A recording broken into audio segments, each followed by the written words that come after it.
was raised Southern Baptist, and one of the ways I used to flirt with this particular girl was to have theological arguments with her. So one day we're going at it, and she says, well, Dave, you know, the Hindu religion is like 3,000 years older than Christianity. And I was all set to jump down her case and go, oh, no, it's not. And I stopped, and before I even got a syllable out, I realized I had no idea whether the next thing that was going to leave my mouth was true or not. And that realization that I was just parroting what I'd been told and had this knee-jerk response, my first thought was, I'm just like the Mormons and Jehovah's Witnesses. Really, it was just that fast. It was that instant of realizing what I had just done. Like a bolt from the blue, Christianity never looked the same. Now, did he say that he was church hurt? Did he say that he was angry with your God? No, he said none of those things. I know this is unbelievable for many Christians, but the fact of the matter is, the overwhelming majority of people who are walking away from Christianity is not because of church hurt or because they are angry with your God. It's because they actually start using their brain and start thinking critically about the information to which they were spouting.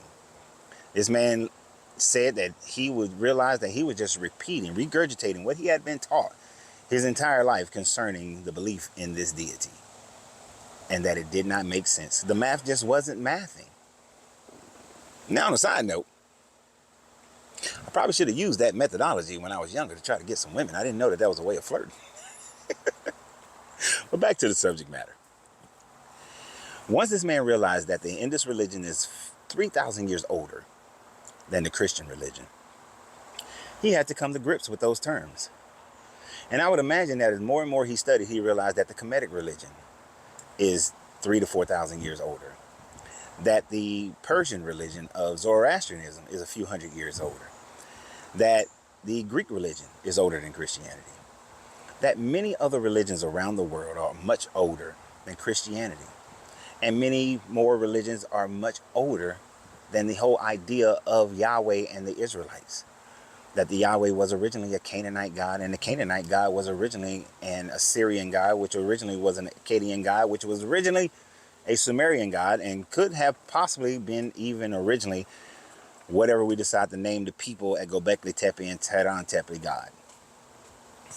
That these deities, when in a general area, have been just passed down from one cultural society to another cultural society. And that is just how it works. So the validity of your God being the God is highly suspect. It is highly unlikely that you have just been parroting things that you've been taught in church and you've never really studied them to see that your God is not original, not even slightly original. And because he's not original, then how can he be the original? People like to ask me questions all the time. Where did life come from? Where did man come from? Where did water come from? Where did the earth come from? One gentleman just asked me that question, and he asked it sincerely. He's a former pastor of 20 years. And I simply answered, I don't know. And that is the hardest thing for people in general to deal with, is the I don't know. You see, once you become comfortable with I don't know, everything becomes easier. At this stage of our scientific development, we don't know exactly how the earth came to be. We do not know exactly how life came to be. We do not know exactly how man came to be. We have theories and we have legends and stories. But the truth of the matter is, we don't know. And once you become comfortable with the I don't know, and there are things that I will never know, life becomes much more easier for you to deal with it. Because you don't have to have the answer for everything. Because you're not ever going to have the answer for everything.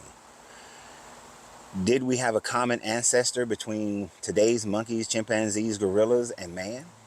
Sure, it's a good theory that we have a common ancestor. We don't exactly know if that common ancestor exists, but it's a good theory. We can see that in our DNA. And then, of course, there's the dumb question of, well, if man came from monkeys, apes, or gorillas, or chimpanzees, then why are there still monkeys, apes, and chimpanzees? Because that person who asked that question on my page doesn't understand the concept of the theory of a common ancestor, and then each one branched off, and what you have today in the modern monkey, gorilla, chimpanzee, man, is the evolution from that one common ancestor.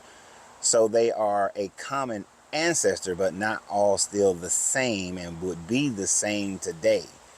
You would have monkeys because that's the line that branch went. You would have gorillas, that's the line that branch went.